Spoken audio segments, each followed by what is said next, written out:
यत् करोषि यदश्नासि यज्जुहोषि ददासि यत् पश्यसि कौन्तेय तत् कुरुष्व मद अर्पणम्। यत् करोषि यद श्नासि यज्जुहोषि ददासि दत्त पश्यसि कौन्तेय तत् कुरुष्व मद अर्पणम्। हे कुंती पुत्र, तुम जो कुछ करते हो, जो कुछ खाते हो, जो कुछ अर्पित करते हो या दान देते हो और जो भी तपस्या करते हो उसे मुझे अर्पित करते हुए करो। इससे पहले वाला श्लोक क्या था? पत्रम पुष्पम फलम तोयम यो मे भक्त्या प्रयच्छति तदम भक्तु प्रहतमश्यामि प्रत्ययात्मनः। यदि कोई प्रेम या भक्ति के साथ में पत्र पुष्प फल या जल प्रदान करता है तो मुझे स्वीकार करता हूँ। ये जो श्लोक है ना 26 और 27 बहुत मेन श्लोक है भगवद गीता, बहुत मेन।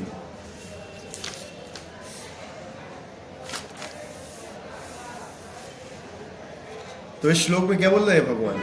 हे कुंती, जो कुछ भी तुम करते हो, ठीक है, जो कुछ खाते हो, जो कुछ अर्पित करते हो या जो दान देते हो और जो भी तपस्या करते हो मुझे अर्पित करते हो। वास्तव में हमारी जो भगवान को पूजा करने की, जो हम भगवान को भजन करते हैं या पूजा करते हैं, उसके प्रति हमारी मनोभावना क्या होती है, ये मेन चीज होती है।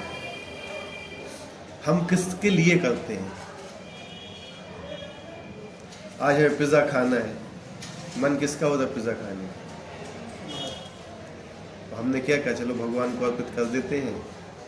तुलसी डाला, दे थाली, बजाई थाली, ताली उठाई थाली और बस, कोई अर्पण नहीं है। यही होता है ना। लेकिन होना क्या चाहिए? भगवान क्या चाहते हैं हमसे? भाव तो है ही नहीं। भाव के धरातल बहुत ऊंचा है। लोग कहते हैं भगवान तो भाव के भूखे हैं। हमारा तो भाव भी नहीं है भगवान के लिए, ठीक है, कोई भाव नहीं है भगवान के लिए। भगवान हमसे प्रेम चाहते हैं मेनली, लेकिन हम उनको प्रेम करते ही नहीं। हम प्रेम करते हैं अपने मन से, समझ रहे? अपने मन से हम प्रेम करते हैं। जो हम चाहते हैं हम वो भगवान को करना चाहते हैं, ठीक है क्या? जो हम चाहते हैं, हमें पिज़्ज़ा खाना है, भगवान नहीं बोला है पिज़्ज़ा खाना है, लेकिन हमें खाना है तो हम भगवान को अर्पित कर रहे हैं। लेकिन इससे पहले श्लोक में भगवान ने क्या बताया? पत्रम पुष्पम फलम, कुछ भी भगवान ने बता दिया मुझे क्या खाना है, लेकिन करो कैसे? प्रेम से अर्पित करते हुए, ठीक है। और कोई तुम्हारे यहाँ मेहमान आया हुआ है, वो मेहमान से ही पूछते हो ना कि तुम्हें क्या खाना है, बताइए। होता ये चीज़ नहीं होती है। तुम क्या चाहते हो, तुम्हें क्या चीज़ अच्छी लगती है। अगर उसकी इच्छा के अनुसार नहीं बनाते हो तो एक तरह से उसका अपमान ही कर रहे हो, ठीक है। अगर आपके यहाँ कोई मेहमान आया हुआ है, उसकी तबीयत खराब, उसको लूज मोशन हो रहे हैं, वो कह रहे मुझे बादाम का हलवा बहुत अच्छा लगता है, तो मैं बादाम का हलवा बना रहा हूँ तुम्हारे लिए, तो क्या होगा उसका? और तबीयत खराब होगी ना। तो ये चीज़ मेन होती है कि हमें भगवान की इच्छा के अनुसार काम करना है। हमें ये मालूम होना चाहिए कि भगवान किस चीज़ से प्रसन्न होते हैं। मेन उद्देश्य ये होना चाहिए कि जो भी चीज़ हम कर रहे हैं, जो भी चीज़ हम कर रहे हैं, जो भी काम कर रहे हैं, कुछ भी, भगवान ने क्या कहा, तुम जो कुछ भी करते हो, जो कुछ भी खाते हो, जो कुछ मुझे अर्पित करते हो, दान देते हो, या जो भी तुम तपस्या कर रहे हो, अगर उसमें भगवान की प्रसन्नता नहीं हो रही है तो सब व्यर्थ है। पर भगवान की प्रसन्नता के अनुसार कुछ भी कर रहे हो तब सही। मेन चीज यहाँ फंस जाती है। लेकिन हम क्या है ना, हम भगवान के अनुसार नहीं चलना चाहते, हम भगवान को अपने अनुसार चलाना चाहते हैं कि भगवान हमारे अनुसार चले। हम चाहते हैं कि भगवान ये चीज खाएं, हम चाहते हैं भगवान वो चीज खाएं, नहीं। तो ये मेन अंतर पड़ जाता है इधर पे। इसी को शुद्ध भक्ति और कर्मयोग बोलते हैं। कर्मयोग अलग चीज होती है। कर्मयोग मतलब क्या होता है, कोई बता सकता है? कर्मयोग किसे बोलते हैं? मतलब हमने जो भी कर्म किए हैं अच्छे या बुरे सब भगवान के चरणों में समर्पित कर दो। बुरे कर्म भी? नहीं, मतलब जैसे हमने दिन भर में जो भी कर्म किए हैं वो हाँ। प्रभु का नाम लेकर ये बोलकर कि मैंने जो भी किया पूरे दिन में उसको आपको समर्पित करता हूँ। करते हो हैं? मतलब इतना है प्रभु जी, अभी मैंने हाँ। एक हैबिट बनाई थी शाम को सोने से पहले। आपकी बात नहीं कर रहे हम। करके और जैसे कर्मयोग भी होता है ना, जो कुछ भी आपने दिन भर काम किया उसको भगवान को अर्पण करने का मतलब क्या होगा? एक आदमी ने दिन भर काम करके 500 रुपये कमाए, समझ लिए, तो क्या वो 500 भगवान को अर्पित कर देता है? कोई नहीं करता। ये होता है कर्मयोग। और पूरा 500 अर्पित कर रहा है, तो जो भी उसने काम किया अब उसने पूरा भगवान को अर्पित कर दिया, वो कर्मयोग कहलाता है। काम भगवान की इच्छा के अनुसार नहीं कर रहा है, वो अपनी इच्छा के अनुसार काम कर रहा है, लेकिन उस चीज को भगवान को अर्पित कर दिया उसने फुल 100%, तो होता है कर्मयोग। और 50% करता तो 50% वो कर्मयोग में है, 50% अपनी इंद्रिय भक्ति है। और शुद्ध भक्ति क्या होती है ना, भगवान के लिए काम करना। क्या? भगवान के लिए काम करना, वो होती है शुद्ध भक्ति। ये सब मिश्र भक्ति में आते हैं, मिश्रित है। इसमें हमारी इच्छाएं मिली हुई है, हमारी बुद्धि मिली हुई है, हमारा ज्ञान मिला हुआ है, ज्ञान मिश्र, कर्म मिश्र, ये सब होती है क्या है, मिश्रित भक्ति होती है। ये आपको शुद्ध करती है, ठीक है, शुद्ध करके आपको शुद्ध भक्ति तक ले जाएंगे, लेकिन ये शुद्ध भक्ति नहीं होती है। इसमें शुद्ध भक्ति होती है भगवान के लिए काम करना है। भगवान को क्या चाहिए, यहां मेन चीज पड़ जाती है। आजकल ऐसे लोग बहुत विरले हैं, बहुत ही कम है। सब लोग अपनी प्रसन्नता के अनुसार भगवान के लिए कुछ भी करना चाहे। इसी चीज को बोलते हैं कर्मकांड। कर्मकांड मतलब क्या होता है, हमें स्वर्ग की प्राप्ति करना है, ठीक है, तो उसके लिए हम ये यज्ञ करेंगे, वो यज्ञ करेंगे, फलाना यज्ञ करेंगे, ठिकाना यज्ञ करेंगे। क्या इच्छा क्या है तुम्हारी? इच्छा वो आगे क्या, अपनी संतुष्टि की इच्छा आगे, कि इससे मैं प्रसन्न होऊंगा। भगवान प्रसन्न हो रहे हैं अथवा नहीं हो रहे, उससे मतलब नहीं है हमें। हमें ये मतलब है कि हमें यहां तक पहुंचना है, ये मेन चीज होती है।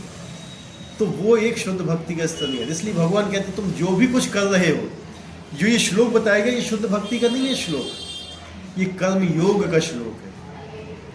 यानी भगवान आपको अपने पास लाना चाहते हैं।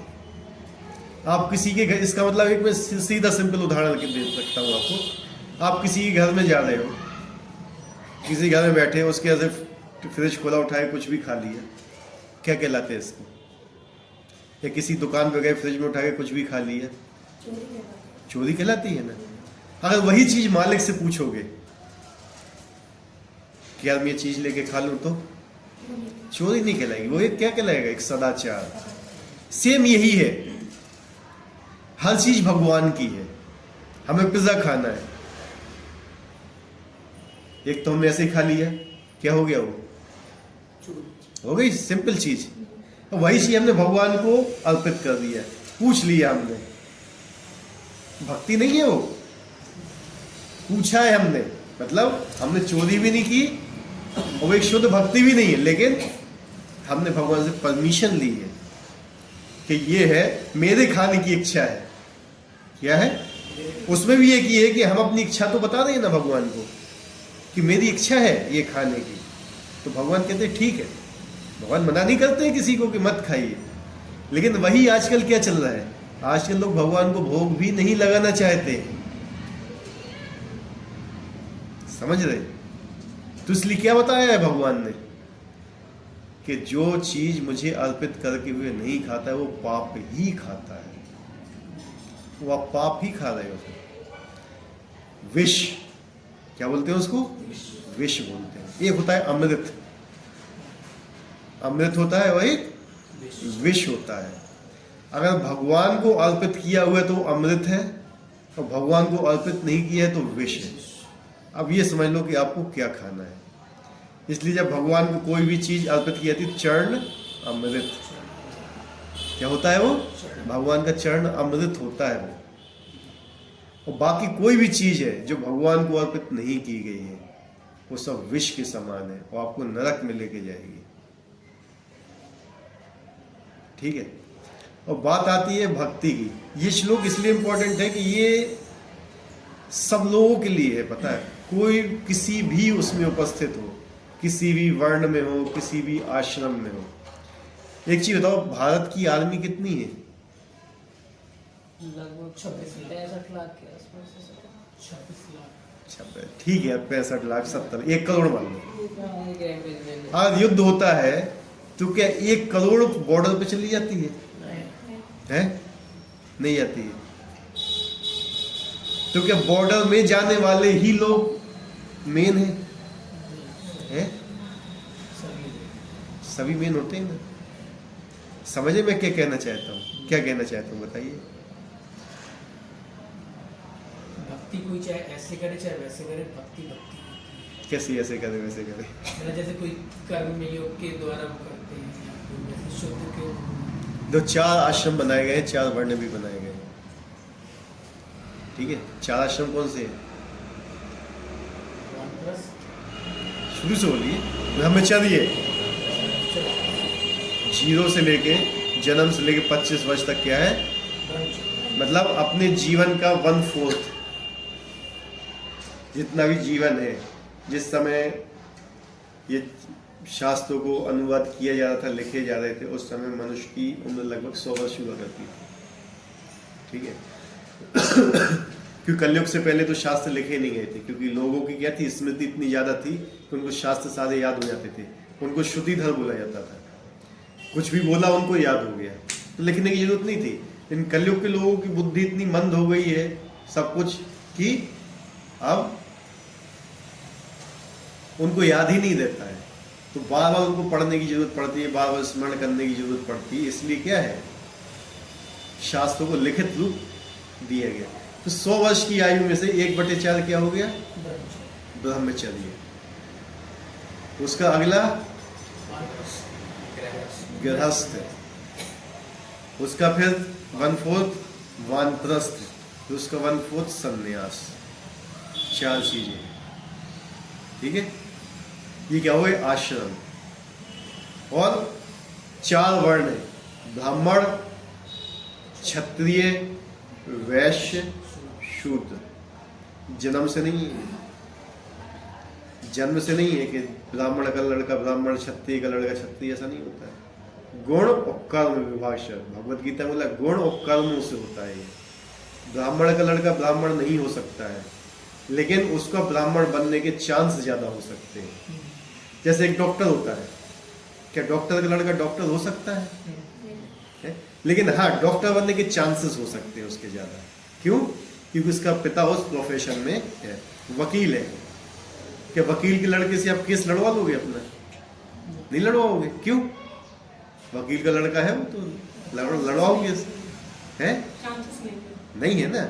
लेकिन हाँ, उसको इतनी तो है कि वो बाद में वकील बन सकता है अगर वो एग्जाम पास करे, सब कुछ है। इसी प्रकार से जो ब्राह्मण का लड़का होता है, जन्म से ब्राह्मण नहीं होता है, लेकिन जब वो उसके अंदर वैसे गुण आ जाते हैं और वो ऐसे कर्म करता है, तो वो फिर क्या होता है? रेस्ट करना है तो पीछे रेस्ट कर लो बैठ के, हरी बोल, रात भर जागे हो मान लो। ठीक है, तो उसके अंदर ऐसे गुण आ जाते हैं तो वो कर सकता है। ठीक है, तो ये चीज याद रखना है। तो ब्राह्मण, क्षत्रिय, वैश्य, शूद्र और ब्रह्मचर्य, गृहस्थ, वानप्रस्थ और सन्यासी, ये सब क्या है? भगवान की सेवा करने के लिए है। क्या है? सन्यासी, सन्यासी का काम होता है भगवान का संदेश सब तक पहुंचाए। किसका काम होता है? सन्यासी। वानप्रस्थ में होती तपस्या, जो गृहस्थ से गया हुआ है। गृहस्थ का ही कर्तव्य होता है कि ब्रह्मचारी, वानप्रस्थ और सन्यास का भरण पोषण करे, क्योंकि इन तीनों आश्रम में ना तो ब्रह्मचारी को, ना वानप्रस्थ को और ना सन्यासी को पैसा कमाने का अधिकार नहीं है। पैसा कमाने का अधिकार किसे है? गृहस्थ को। तो गृहस्थ को कर्तव्य क्या दिया गया है कि आप कमाइए और अपनी कमाई से इन लोगों का भरण पोषण कीजिए। जैसे आर्मी में जो लोग बॉर्डर पे हैं उनको रसद कौन पहुंचाते हैं? दूसरे लोग। जब इंडिया की आर्मी जीतती है या इंडिया जीतता है तो ये तो नहीं बोला जाता कि बॉर्डर पे खड़ा हुआ व्यक्ति जीता है, नहीं ना। क्या बोला जाता है? इंडिया की जीत हुई है कि नहीं? या क्रिकेट खेला जाता है, क्रिकेट में 12 लोग हैं, तेंदुलकर ने सेंचुरी मार दी, सहवाग ने मार दी, सबने मार दिया, तो ये थोड़ी बोलता है कि वो लोग जीते हैं। जीती कौन है? इंडिया की टीम जीती है। तो वही है कि अगर आप सन्यासी का काम नहीं कर पा रहे हो, अगर आप वानप्रस्थी नहीं हो, आप ब्रह्मचर्य नहीं कर, आप गृहस्थ में भी हो, लेकिन गृहस्थ में रह के जो गृहस्थ के जो कर्तव्य है उसको सही सलामत आप निभा रहे हो, तो भी आप शुद्ध भक्त हो। आपकी वही गति होगी जो एक सन्यासी की होगी। समझे बात को? ऐसा नहीं कि सब लोगों को ही वही सन्यासी बनने का है, नहीं, सब लोग बन भी नहीं सकते हैं, ठीक है। लेकिन हाँ, अगर आप उनकी सहायता कर रहे हो तो भगवान देखते हैं कि ये बंदा सहायता कर रहा है, जो इसके पास जितनी क्षमता है उस क्षमता से मेरी सेवा कर रहा है, तो भगवान उसको अप्रिशिएट करते हैं, ठीक है। क्योंकि अगर सन्यासी को कोई भोजन ना दे तो कितने लोगों को संदेश पहुंचाएगा? एक दिन पहुंचा लेगा, 2 दिन पहुंचा लेगा, तीसरे दिन क्या करेगा वो? या तो भूखा मर जाएगा या फिर कहीं से कमाना चालू कर देगा, तो उसका भी धर्म भ्रष्ट हो जाएगा, है कि नहीं? इसलिए क्या है, सबके आगे घर जाके भिक्षा मांगता है, ठीक है। तो सारे जितने भी आश्रम है सबका एक कर्तव्य होता है, और अगर वो कर्तव्य आप भगवान के लिए करते हो, जैसे बहुत से लोग ऐसे होते हैं सन्यासी हैं, प्रचार किस लिए कर रहे हैं? भगवान के लिए। किसके लिए? और अगर कोई गृहस्थ है वो काम किसके लिए कर रहा है, नौकरी किसके लिए कर रहा है? अगर वो भगवान की प्रसन्नता के लिए नौकरी कर रहा है तब तो सही है, लेकिन अगर वो भगवान की प्रसन्नता के लिए नौकरी नहीं कर रहा है तो फंस गया। अपने परिवार के पालन के लिए कर रहा है, ठीक है, लेकिन अगर वो परिवार के पालन के लिए भी नौकरी कर रहा है या कोई काम कर रहा है, लेकिन उसका परिवार भगवान के मार्ग में नहीं जा रहा है, तब भी क्या है? लफड़ा है। तो ये चीज हमें ध्यान रखना चाहिए कि हम जो भी काम कर रहे हैं किसके लिए कर, इसलिए भगवान क्या बोलते हैं? जो भी कर रहे हो मुझे अर्पित करो, है? मुझे अर्पित करो। लेकिन भगवान बहुत दयालु है, पता है। अगर आप भगवान को अर्पित करोगे और पूरी थाली साफ कर देंगे ना, तो दूसरे दिन से कोई अर्पित करने वाला भी नहीं है कि नहीं?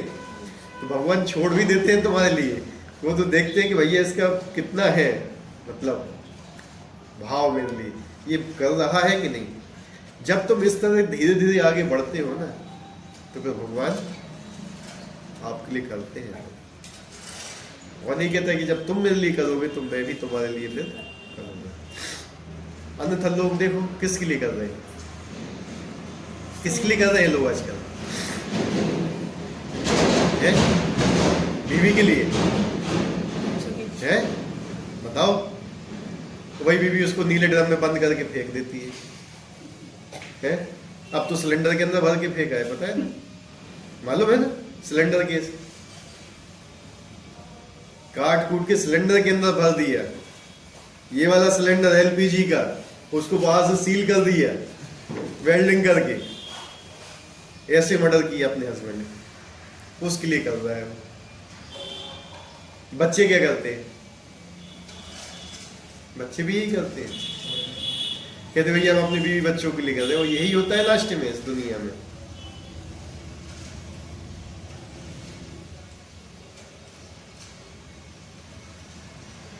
दुनिया में किसी को भी खुश करके देख लो, किसी को भी आप खुश नहीं कर पाओगे, चाहे जितना नियर और डियर हो, खुश नहीं कर सकते हो आप इस दुनिया में किसी को।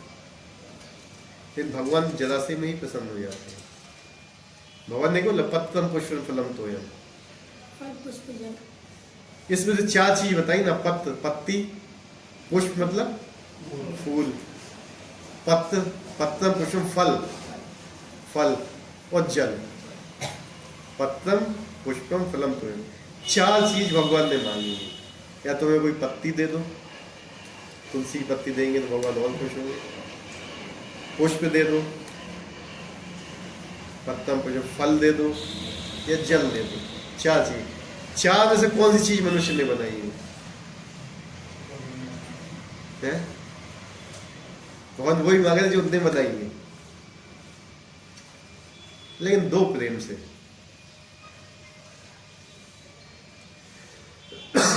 तो यहां पे चीज सबसे मेन आती है कि हम भक्ति तो करना चाहते हैं, लेकिन अपनी मर्जी से।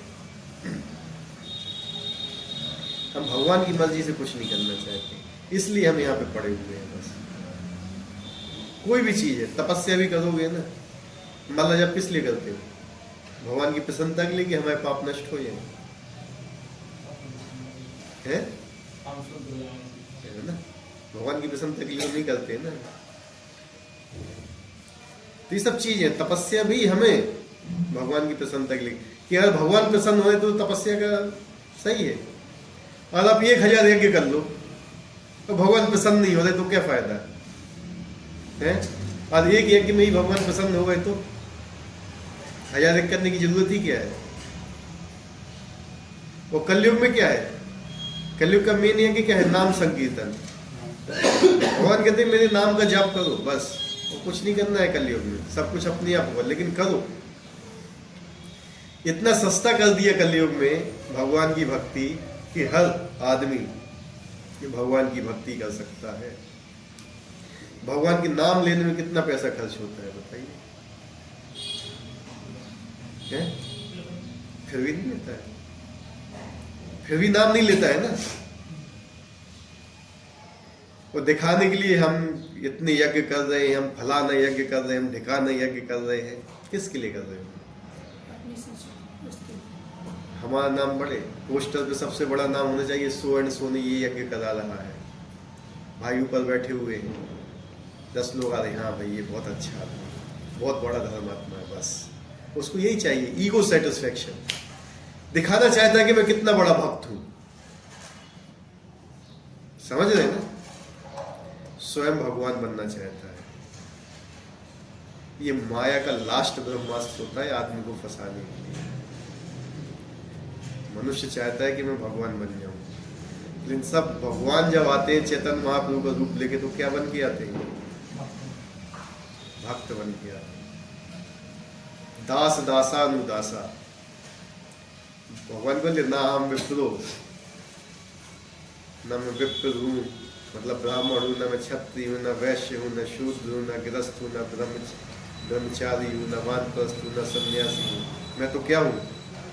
कि भगवान की शुद्ध भक्त गोपियां हैं, उनके चरणों के दासों के दासों के दासों का दास का दास हूं, ये बोलते हैं भगवान।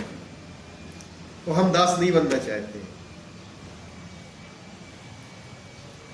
हमारे गुरु महाराज क्या बोलते थे ना, जब भी कोई सेंटर चलता है ना, या कोई मंदिर या टेम्पल चलता है, तो एक चीज होती है, सबसे ऊपर क्या होता है? एक व्यक्ति होता है?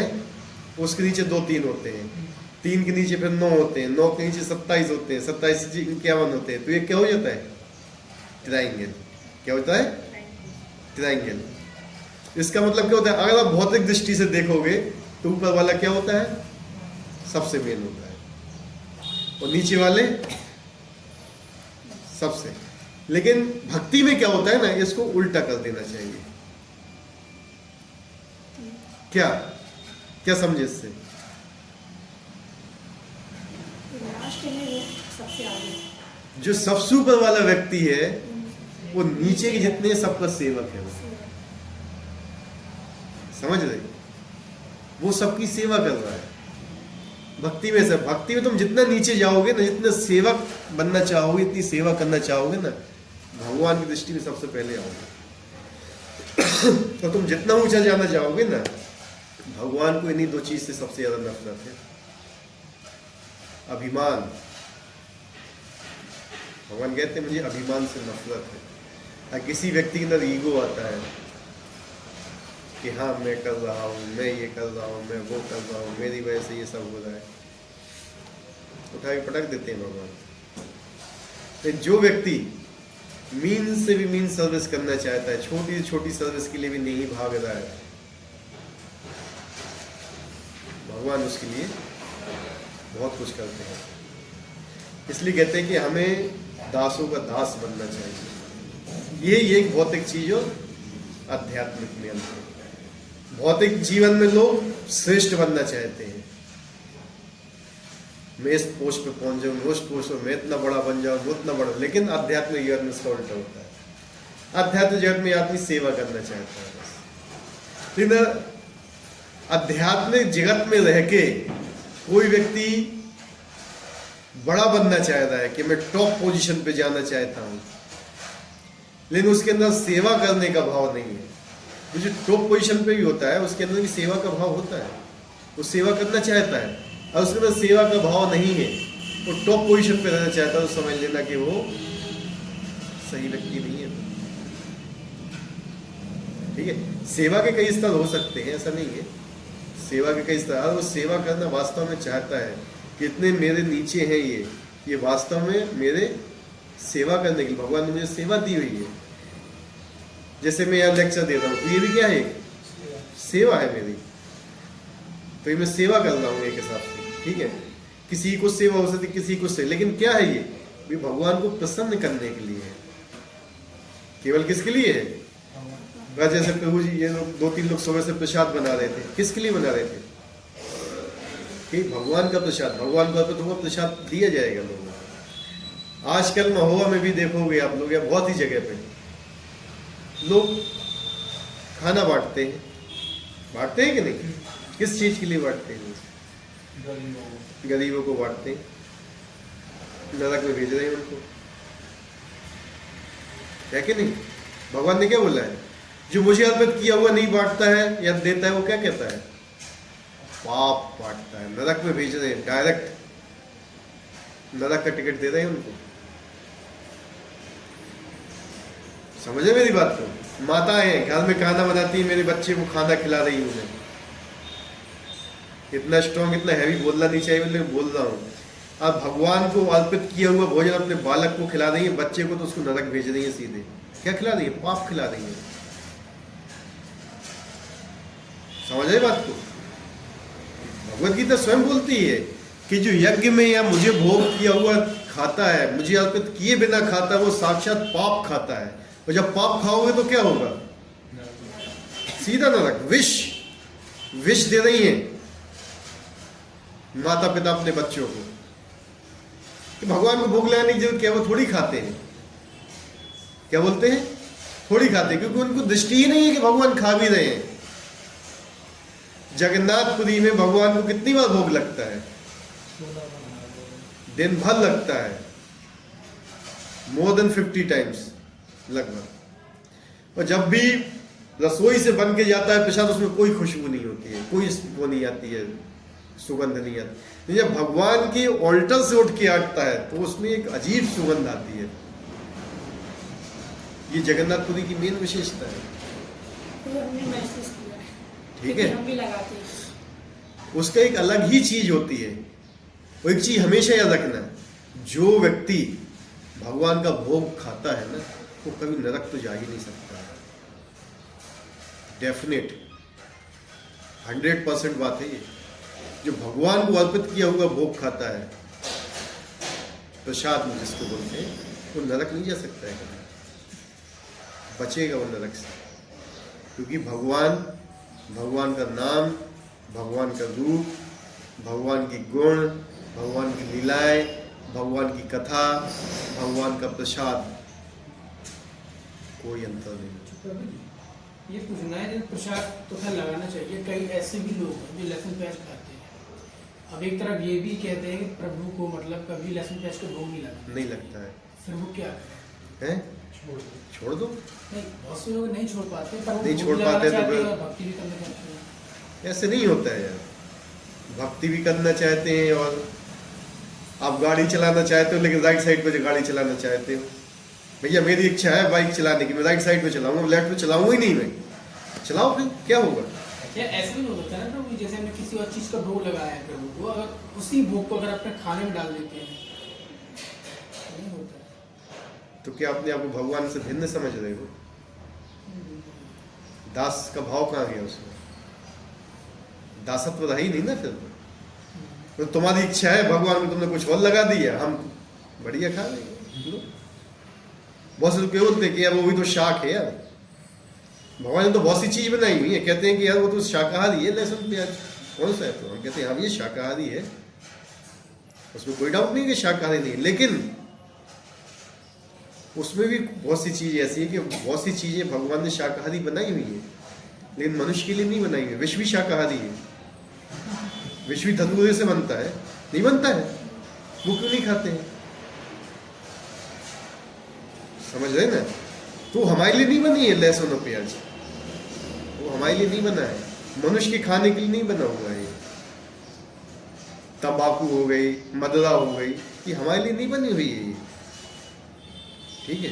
लेकिन फिर भी आप खा रहे हो, वो गलत है। फिर आप रॉन्ग डायरेक्शन पे जा रहे हो, इसलिए तो शास्त्र बनाए गए, इसलिए तो बताया गया है। देखो ये चीजें जो होती है ना, लहसुन और प्याज, ये आपके अंदर काम भाव को बढ़ाती हैं। क्या? काम भाव को बढ़ाती हैं, गर्मी उत्पन्न करती है शरीर में, आपको काम इच्छा उत्पन्न होती है, ठीक है? तो अगर आप भक्ति में बढ़ना चाहते हो तो फिर इन चीज का परित्याग करो। और भक्ति में आगे नहीं बढ़ना चाहते हो, भगवान की सेवा नहीं करना चाहते हो, तो खाइए, हम किसी को मना नहीं करते। फिर तो अगर आप इस रास्ते पे चलना चाहते हो, जैसे डॉक्टर बोलता है आपको कि आप ये दवाई खाइए, ये परहेज कीजिए। जैसे मुझे ठंड लग गई थी, डॉक्टर का ये दवाई खाओ और दूध दही मत खाना। अब मैं कहूँगा मैं तो खाऊंगा, तो कहेगा दवाई असर करेगी नहीं तुम्हें। समझ रहे बात को? परहेज भी बोलता है, सारे डॉक्टर बोलते हैं, परहेज नहीं बोलते, बताओ। अब वो डॉक्टर से बोलेगा नहीं मैं परहेज नहीं करने वाला भाई, तो डॉक्टर क्या कहते हैं, ये जैसी तुम्हारी मर्जी है कुछ। लेकिन डॉक्टर जिसको पैसा कमाना होगा आपसे, तो वो क्या कहेगा, कुछ भी खाओ यार, ज्यादा होगी तबीयत खराब हुआ तो आओगे तो मेरे पास ही, और काटूंगा मैं तुमसे। ऐसे ही आजकल के गुरु भी है, वो क्या कहते हैं, तुम्हें जो कुछ करना है करो। क्या बोलते हैं? जो कुछ करना है करो, जो खाना है खाओ, जो पीना है पियो, ये काम करते रहो, तो मेरे पास आते रहो, मुझे दक्षिणा देते रहो, काम खत्म। वो भी नरक में जाएगा, तो भी नरक में जाएगा। क्या कहावत है यार उसकी, अंधा गुरु अंडा छेला, ढक्कम ढकेला, पता नहीं क्या बोलते हैं उसको। इसलिए कहते हैं कि अंधे व्यक्ति को हाथ मत दो, है? हाँ हाँ, लोभी गुरु कामी चेला, समझ रहे? तो ऐसा नहीं होना चाहिए। आजकल बाजार ऐसे ही लोगों से भरा हुआ है, हर जगह आपको ऐसे लोग मिल जाएंगे जो धन के पीछे भागते हैं, और जो भगवान का नाम भी लेते हैं ना लोग, वही धन के लिए लेते हैं, धन मिले मुझे। भगवान का नाम अगर ले रहे हो, भगवान की प्रसन्नता के ले रहे हो, तब तो सही है। भगवान का नाम ले रहे हो कि अच्छी बीवी मिल जाए, अच्छे बच्चे मिल जाए, खूब धन संपत्ति आ जाए, ये सब आ जाए, सब मिल जाएगा आपको, लेकिन जो उसका अल्टीमेट जो रिजल्ट है वो नहीं मिलेगा। नाम से जो भगवत प्रेम है, इसलिए 10वां अपराध क्या बोलते हैं, भगवत नाम का जप करने के समय भौतिक आसक्ति, ये भी क्या है, भौतिक आसक्ति नहीं होना चाहिए। भौतिक चीज आसक्ति किसमें है, कृष्ण की प्रसन्नता होना चाहिए। श्रीमती राधा रानी कोई भी ऐसा काम नहीं करती थी जिसमें कृष्ण की प्रसन्नता ना हो। अगर आप राधा रानी के अनुगत हैं, आप चाहते हैं कि राधा रानी हमारी ठकुरानी है, हम उनको मानते हैं, हम गौड़िए हैं, तो कोई भी ऐसा काम मत करना जो राधा रानी नहीं चाहती। वो हर ऐसी चीज चाहती है जिससे भगवान प्रसन्न हो, केवल भगवान, चाहे उनके लिए कुछ भी करना पड़े। इसलिए चैतन्य महाप्रभु ने क्या बोला था अपने श्लोक में, शिक्षाष्टकम में, चाहे आप मुझे आलिंगन करें या ठुकरा दें, हैं, या ठुकरा दें, लेकिन आप मेरे ही रहेंगे, मैं आपकी ही हूं, मैं कहीं और नहीं जाऊंगा। लेकिन आजकल क्या है, एक गुरु ने एक चेले को ठुकरा दिया तो क्या करेगा, तो वही हो गया यार, हम दूसरे पास जा रहे हैं। ये भाव नहीं होता है। यही भाव आजकल लोगों में ऐसा घुसा हुआ है कि उसके लिए डाइवोर्स चल रहा है आजकल। हस्बैंड की बात नहीं मानती है वाइफ, कहती हमें डाइवोर्स दे दो, काम खत्म, हम दूसरे पर चले जाएंगे, अब तीसरे पर चले जाएंगे, चौथे पर। यही है, यही सिस्टम बाहर चल रहा है, यही सिस्टम भक्ति में चल रहा है। तो ये सब चीज़ नहीं हो चाहिए। हमें हर काम इस हिसाब से करना चाहिए। कोई भी काम अगर आप करते हो तो उसमें ये सोचो, क्या इसमें भगवान प्रसन्न होंगे।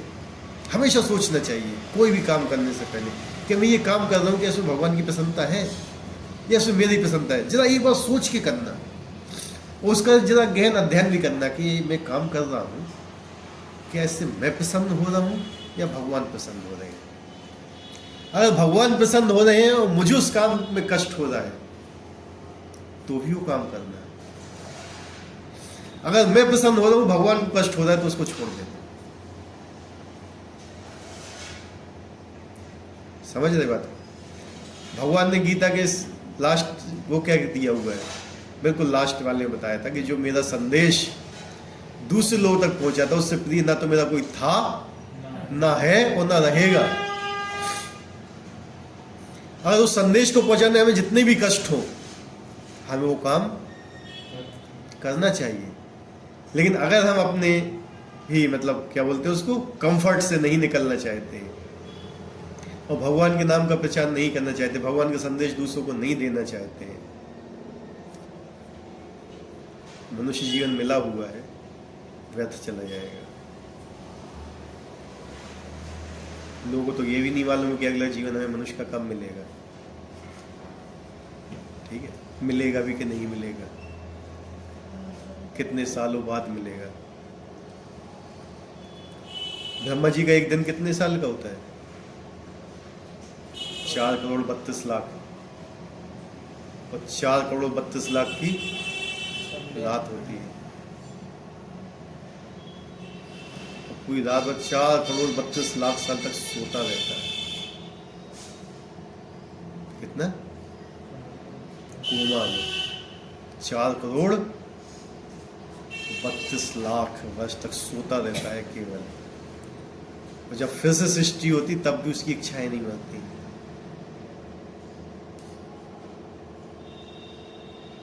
वो कथा में भी सोता है।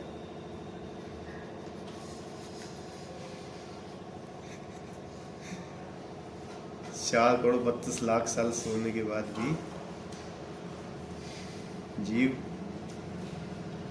क्या बोलते हो मेरे गांधी जी, इतना लंबा सोता है व्यक्ति है, इच्छाएं खत्म नहीं होती। इच्छाएं खत्म होती है भगवान के नाम लेने से, खत्म नहीं होती इच्छाएं, डाइवर्ट होती है। तो यही मेन टॉपिक था। तो इसका तात्पर्य पढ़ते हैं।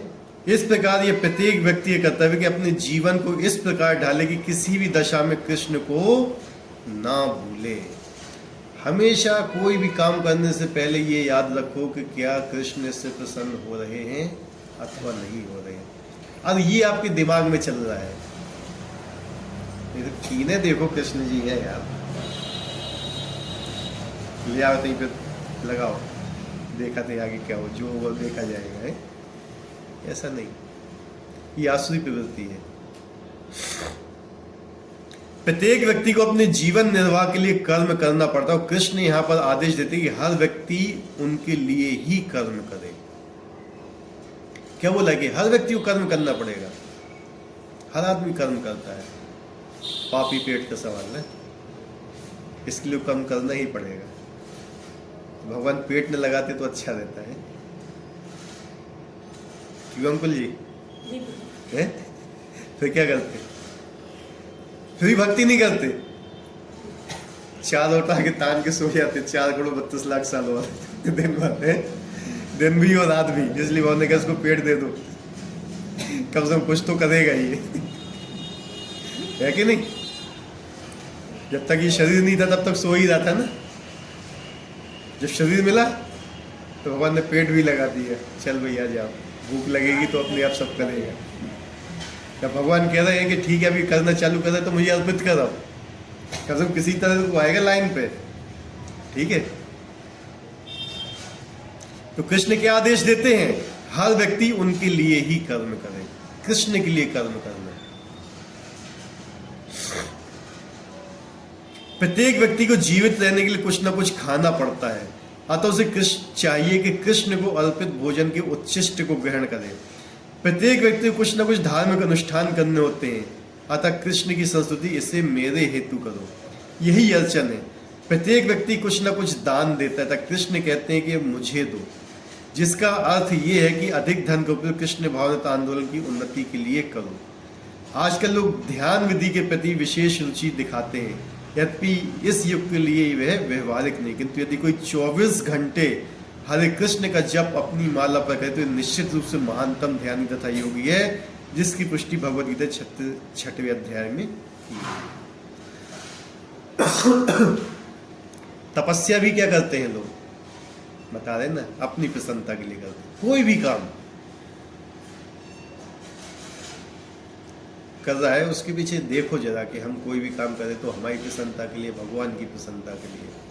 अगर आपको नहीं मालूम है कि क्या मैं भगवान की, इसलिए भगवान ने फिर गुरु परंपरा बनाई हुई है, संप्रदाय बनाए हुए हैं कि अगर हमें कोई डाउट आता है तो हम अपने संप्रदाय में जाके या अपनी गुरु परंपरा में जाके पूछ सकते हैं।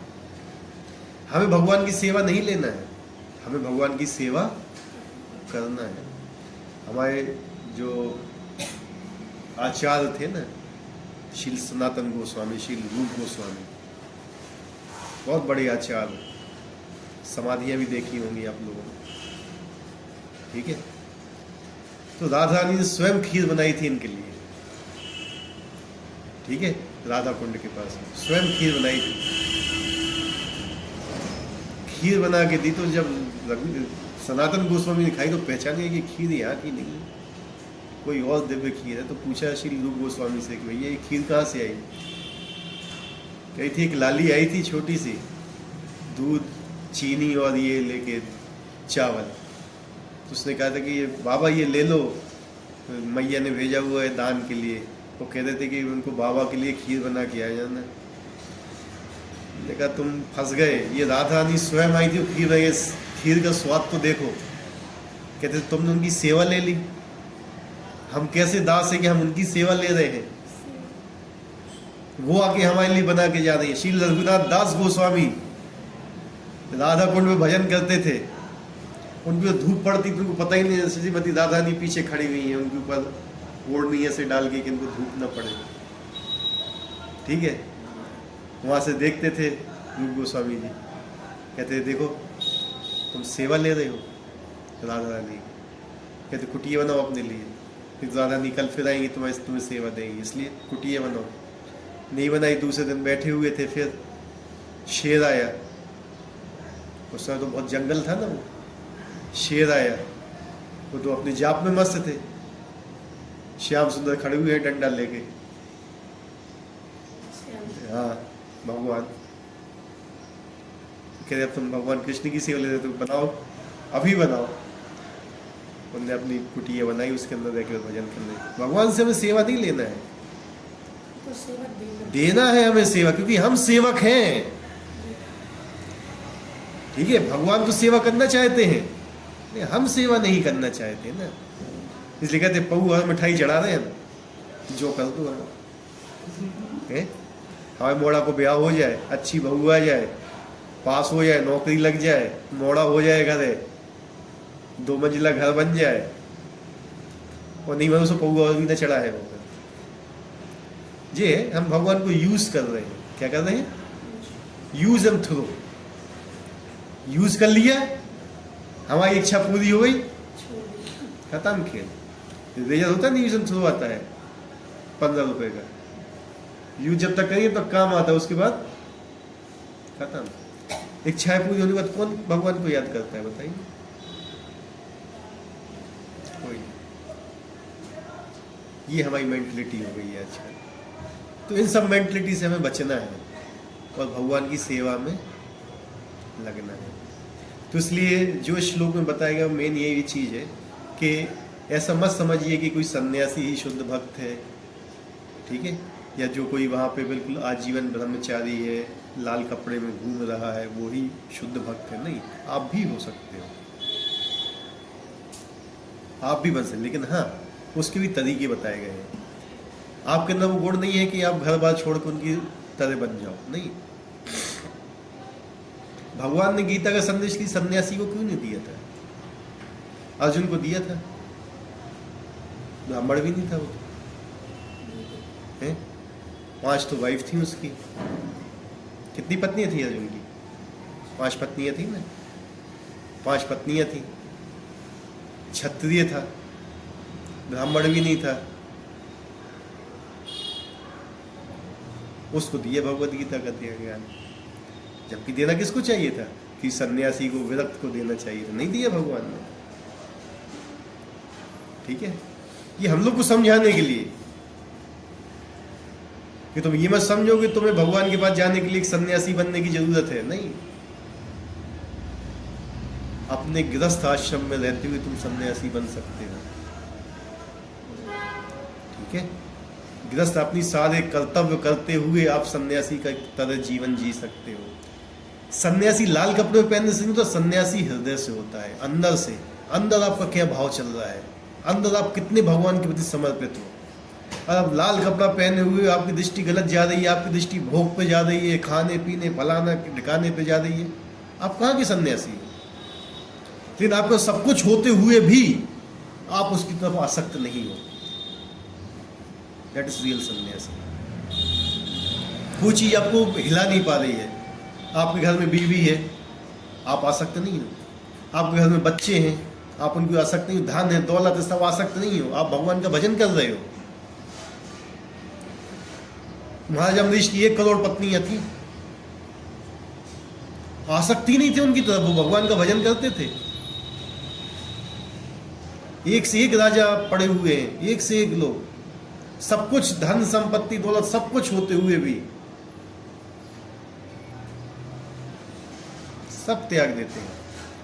लेकिन अगर आप भगवान का भजन पैसा कमाने के लिए कर रहे हो, धन कमाने के लिए, शोहरत कमाने के लिए, अपने शिष्य बनाने के लिए कर रहे हो, अपना क्या बोलते हैं उसको, नाम कमाने के लिए कर रहे हो, आप गलत रास्ते पे हो।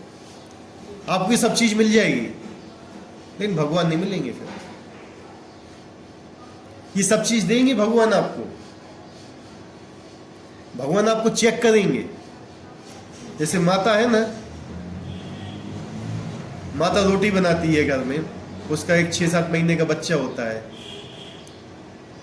रोता है तो क्या करती है भैया? पहले कहती उसको खिलौना दे दे। क्या देती है? खिलौना चुप हो जाएगा तो जाएगी उसके पास? नहीं जाएगी ना। खिलौना चुप नहीं होगा, उसको दूध की बोतल दे दे।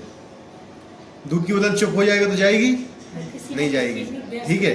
और अगर उससे भी चुप नहीं हुआ तो किसी और बड़ा बच्चा हुआ तो उससे कहीं उसको खिला ले, अपने हाथ में उसको संभालो जरा, और उससे भी चुप नहीं हुआ तो भाड़ में जाए, रोटी वोटी आ जाए, फिर उसको चुप कराएगी। इसे भगवान क्या करते हैं? चल यार इसको धन संपत्ति दे दे, खुश हो गया बस, अब नहीं आएंगे भगवान। समझ रहे बात को मेरी है? और धन संपत्ति खुश नहीं हुआ, कोई दूसरा और दे दिया, उससे भी नहीं हुआ, तीसरा और दे दिया। जब वो किसी से नहीं चाहिए, मुझे तुम ही चाहिए, तुम ही आओ, इतना रो रहा है वो, तब भगवान जाते हैं लास्ट में कि अब आ जा, मैं स्वयं आ गया। ठीक है, तो जो भक्त होता है उसका यही होता है। लेकिन ऐसे भक्त बिरले होते हैं।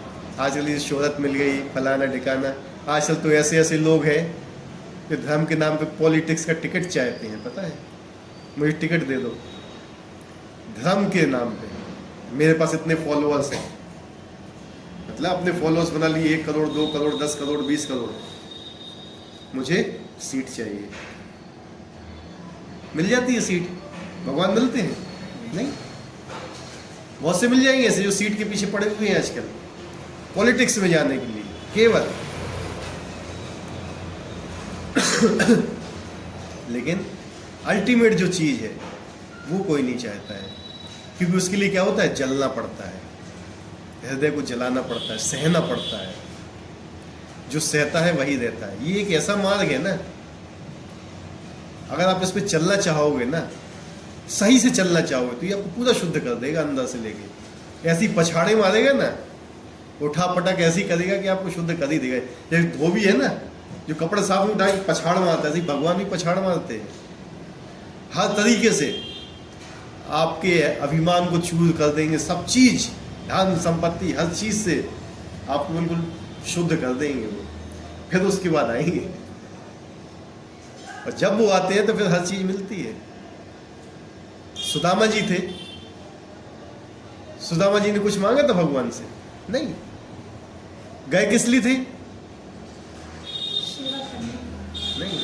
सुदामा किस लिए गए थे भगवान के पास? द्वारका में है, मांगने नहीं गए थे वो भगवान से मिलने गए थे, लेकिन उसकी पत्नी ने भेजा था कि भगवान से मांगो। उसकी पत्नी की इच्छा थी कि भगवान से मांग के आओ, कुछ नहीं था उसके पास। उसको बड़ी अपने अंदर वो लग रही थी, भगवान से मांगने जा रहा हूं, और वो भीख से मांग के थोड़े से चावल लेके गया था, फटे पुराने कपड़े पहनी। फिर उसने भगवान से कुछ नहीं मांगा। फिर भगवान तो समझ गए हमारे स्वयं दिया है। जब वो लौट के आता, जब पहुंचा देख ही नहीं पाया, सुदामा पूरी बस गई बिल्कुल द्वारका की तरह। लेकिन फिर भी वो किसी पलंग पे नहीं सोया, नीचे सोता था। लेकिन उसकी पत्नी को जो चाहिए था उसको सब मिल गया, लेकिन उसको जो चाहिए था उसको मिल गया। उसको भगवान चाहिए थे, उसको भगवान मिल गए। उसको पत्नी को इतनी सब वो मिल गई। पत्नी को भगवान नहीं मिले, लेकिन भगवान के दर्शन भी नहीं हुए, लेकिन सुदामा को हो गया। तो यही चीज, अगर आप भगवान को चाहते हो, भक्ति में आने का मतलब क्या है कि आप भगवान को चाहते हो, भगवान से प्रेम करते हो। लेकिन यहाँ पे हम भगवान को दिखाते हैं। किसको दिखा रहे हैं? भगवान को, कि हम तुम्हें प्रेम करते हैं, जबकि वो अंदर बैठे हुए सब जानते हैं कि तुम क्या चाहते हो। ठीक है, और हम भगवान को ही बेवकूफ बनाना चाहते हैं, हम भगवान को ही कपट करते हैं। भगवान से कपट भाव जिसको होते हैं ना, कपट भाव, भगवान को दिखाते हैं हम कि मेरे हृदय के अंदर ये है, जबकि वो स्वयं हृदय बैठे हुए, जो हमारे दिमाग में आता नहीं है उससे पहले उनके पास चला जाता है। तो हम उनको दिखाना चाहते हैं कि देखो मैं तुम्हारी कितनी भक्ति कर रहा हूं। भगवान प्रसन्न होते हैं दीनता से। कितने दीन हो तुम, तुम्हारे अंदर कितनी दीनता है, तुम कितना सह सकते हो। तिड़ादपि सुनीचे न तरोदपि सहिष्णुना अमानीना मान देना कीर्तिनि सदा हरि। वही व्यक्ति भगवान के नाम का कीर्तन कर सकता है। कौन? तिड़ादपि सुनीचे न, जो तिड़ से भी ज्यादा नीचे अपने आप को मानता है। तरोदपि सहिष्णुना, मतलब जो वृक्षों से ज्यादा भी सहन कर सकता है। अमानीना, उसे कोई मान की भावना नहीं है उसके अंदर, लेकिन सबको सम्मान देता है। वही व्यक्ति भगवान के नाम को जाप कर सकता है, भगवान के नाम का कीर्तन कर सकता, कोई नहीं कर सकता है। हम करते जरूर हैं, लेकिन ये 3-4 चीजें हमारे अंदर हुई तो हम जाप कर ही नहीं पाएंगे। बहुत से लोग तो दिखाना चाहते, देखो मैं जाप कर रहा हूँ, हाथ में गले में माला डली हुई, तिलक लगा हुआ है बड़ा है। जिंदगी भर कभी तिलक नहीं लगी, लेकिन जब दिखाने की बात आ गई ना तो बड़ा लंबा तगड़ा तिलक लगेगा, चमकता हुआ है, और बढ़िया ड्रेस होगी, बिल्कुल माण लगी हुई है। ये होते हैं ना दिखाने वाले, फोटो में सबसे आगे, मान बड़े हमारा, वो सम्मान किसी को नहीं देना है। ये आसुरी प्रवृत्ति होती है। लेकिन जो वास्तविक व्यक्ति होता है लेकिन जब कभी किसी ऐसे व्यक्ति से मिलोगे ना जिसके अंदर वास्तविकता में ये होगा, वो आपको बदल देगा। और जिसके अंदर ये होगा नहीं, आप कभी बदलोगे ही नहीं, वैसे ही रहोगे, उसकी और आपके अंदर आ जाएगी। अगर आपके गिलास में पानी है तभी आप दूसरे आदमी को भिगो सकते हैं, है कि नहीं? अगर आपके गिलास में पानी नहीं है तो है नहीं भिगो पाओगे ना दूसरे को। अगर आपके अंदर दीनता नहीं है, किसी दूसरे को दीन बना सकते हो। अगर आपके अंदर सहन शक्ति नहीं, किसी दूसरे को सहन शक्ति दे सकते हो नहीं। अगर आपके अंदर सम्मान की भावना है, किसी को अमानी बना सकते हो नहीं। आप किसी दूसरे को सम्मान नहीं दे रहे हो, दूसरे को सिखा सकते हो, किसी दूसरे को सम्मान नहीं दे करा सकते। जब तक ये चीज नहीं आएगी तुम्हारे अंदर, आगे नहीं बढ़ पाओगे। इसलिए कुछ भी कर लो इस दुनिया में, सीधा सिंपल बात है, कुछ भी कर लो, लेकिन अगर भगवान उससे पसंद नहीं हुए तो जी लो।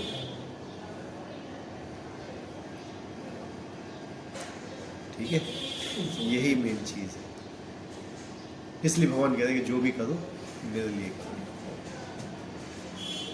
तुम्हारा है क्या जो तुम अपने लिए कर रहे हो? उन्हीं का है तो उनके लिए करो ना। हम मान के चलते हैं कि हमारा है, यही तो चीज़ गलत हो जाती है बस यहीं पे।